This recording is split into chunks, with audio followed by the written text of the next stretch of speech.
j'essaye de me mettre dans la peau des personnages ou de les faire vivre, et en fait j'ai une écriture très rapide. Je vais raconter très vite, en quelques jours je peux écrire peut-être une centaine de pages, et sur cette centaine de pages, tout est en place. Les retournements de situation, une partie des dialogues, les émotions de certains personnages, les contradictions, enfin leur psychologie. Et donc cette partie-là que je veux forcément brute, je me force en fait à ne pas, à ne pas me prendre la tête en me disant il faut que ce soit bien écrit, que la virgule soit au bon endroit, que j'ai pas trop de répétitions.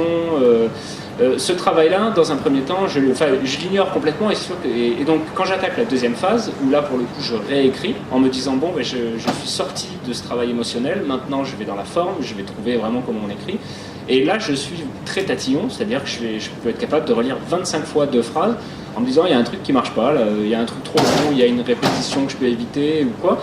Et donc ce deuxième travail là est très formel, c'est-à-dire que je suis attaché à la belle phrase, aux sonorités, au bon usage des mots. Et donc je sépare moi mon travail en 2 couches. Une couche, comme un peintre en fait ferait sur une toile une première couche pour dégager la lumière, dégager les ombres, sortir en fait les valeurs fortes du tableau. Et la deuxième couche en fait c'est d'aller chercher le détail, de faire le beau vernis ou les petites choses qui vont vous dire ah ouais, c'est en plus d'être puissant, c'est bien fait. Et je pense que je construis mes histoires un peu de la même manière, où j'écris vite d'un bloc de façon brutale, et ensuite, enfin brute, pas brutale, et ensuite je trouve comment mieux écrire, comment mieux raconter, comment mieux articuler, trouver les petites choses qui vont un petit peu, qui vont même trouver la musique du bouquin, c'est surtout ça. C'est-à-dire que le premier jet c'est l'émotion, le deuxième c'est la musique. Est-ce que ce texte il chante, est-ce qu'il est bien écrit, j'espère y arriver la plupart du temps, enfin peut-être pas tout le temps. Et donc du coup voilà, mon rapport à la forme, il est secondaire. Mon premier truc c'est vraiment l'émotion et ensuite c'est la technique.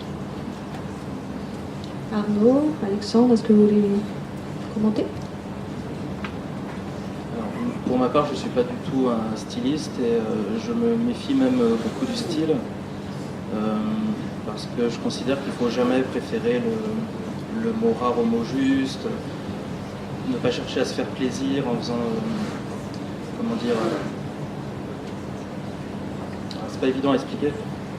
Disons que moi mon objectif c'est que le texte soit le plus naturel et le plus fluide possible pour justement que ça atteigne le lecteur et que je lui raconte exactement ce que je veux raconter.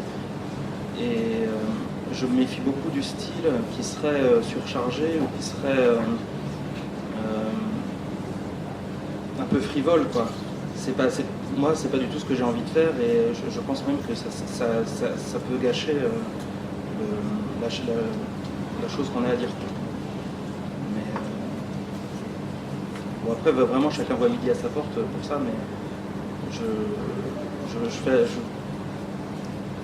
fais attention à ce que le style ne vienne pas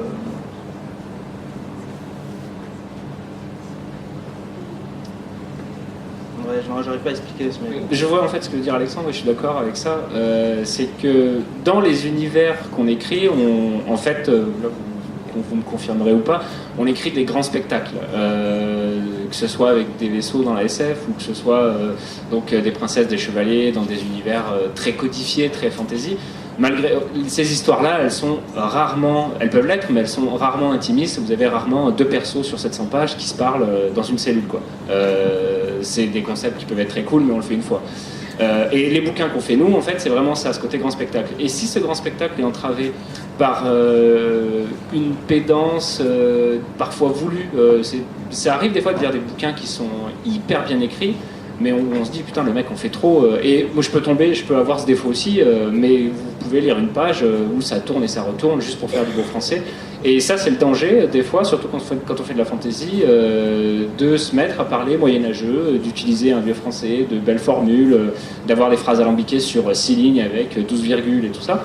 Et donc parfois, oui, il vaut mieux se dire ok, soyons simples, soyons efficaces, faisons passer l'idée au lecteur, racontons l'histoire, et c'est ça qui prime. Et donc du coup je pense que c'est ce que veut dire Alexandre, c'est que ce qui compte d'abord c'est l'histoire, ce que ça raconte. Le style ne doit pas être une entrave à l'histoire. Et quand parfois vous lisez un bouquin et vous vous dites oh là c'est too much, ça fait une page qui me raconte son truc avec des mots qui tournent et qui retournent, c'est que l'auteur ou l'éditeur aurait dû réfréner un peu ça et dire ok, lâche la bride et tout ça, et puis va plus simplement, raconte les choses. Je crois que c'est ça que voulait dire Alexandre, et du coup, je suis complètement d'accord avec ça. Même si je peux tomber des fois dans le piège de faire de la belle formule pour de la belle formule, et c'est pas bon. Et puis, oui, ensuite, c'est assez personnel aussi, parce que si j'écrivais comme Robin Hobb ou Patrick Rothfuss, ça me dérangerait pas de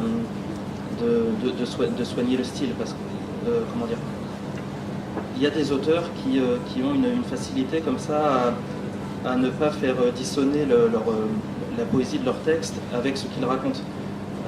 Moi, je ne suis pas sûr d'en être capable, et c'est pour ça que c'est très personnel, quoi. Moi, je fais attention à rester, à pas faire trop de style, mais c'est parce que je connais mon écriture et que j'essaie de faire avec ce que j'ai pour faire au mieux et atteindre l'objectif qui m'intéresse, mais c'est vraiment pas quelque chose qu'on peut généraliser à tous les auteurs, quoi. Oui, non, je suis assez d'accord aussi. En fait, c'est un problème de communication. Comme Olivier le dit, à la base, on a l'histoire qu'on veut transmettre avec ses émotions, sa force, son souffle, tout ça. Et une fois qu'en tant qu'auteur, on la domine bien, c'est-à-dire qu'on sait ce qu'on veut raconter, on sait qu'est-ce qui marche dedans, qu'est-ce qu'on veut y mettre, après, c'est un problème de le communiquer vers le lecteur. Et donc là, chacun a sa méthode, parce que chacun va avoir... on parle plus de voix que de style, ça a plus de sens, enfin, moi je trouve, pour un auteur.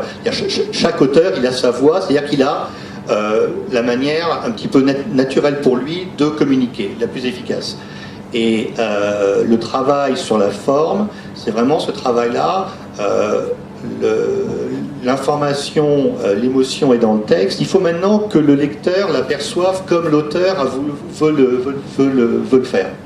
Et donc ça, c'est un travail qui est plus technique et plus méthodique. Bon, moi, je suis aussi plus pour les phrases simples. Moi, il y a un truc dans tous les... quand j'ai commencé à écrire, j'ai lu énormément de textes, de conseils à des écrivains, enfin, par des écrivains, pour des écrivains, etc. Et en fait, bon, il y a toutes sortes de conseils très très pertinents. Celui que j'ai retrouvé, enfin, qui m'a le plus parlé, c'est un peu celui de dire il ne faut pas en faire trop. Et souvent, vous prenez une phrase ou une réplique ou autre, vous l'avez bien construite, et vous supprimez un mot, et elle est meilleure. Et ça, c'est un peu moi ce que je retiens comme technique de ça. Et une manière, alors, vous avez des auteurs qui, eux, on va arriver au contraire à faire des très très belles phrases. Mais le plus souvent, moi je trouve que l'approche la plus pure, la phrase la plus pure, et pas forcément la phrase la plus compliquée avec les mots les plus élaborés. Voilà. Je crois qu'on va s'arrêter là-dessus. On a débordé un petit peu, mais comme on a commencé un peu en retard pour des raisons indépendantes de notre volonté. Donc voilà, je vous remercie tous. Je remercie nos auteurs. Vous les retrouvez à la Bulle du Livre. Et donc n'oubliez pas, à 15h30 aujourd'hui, Magic Mirror 2, Olivier Perru.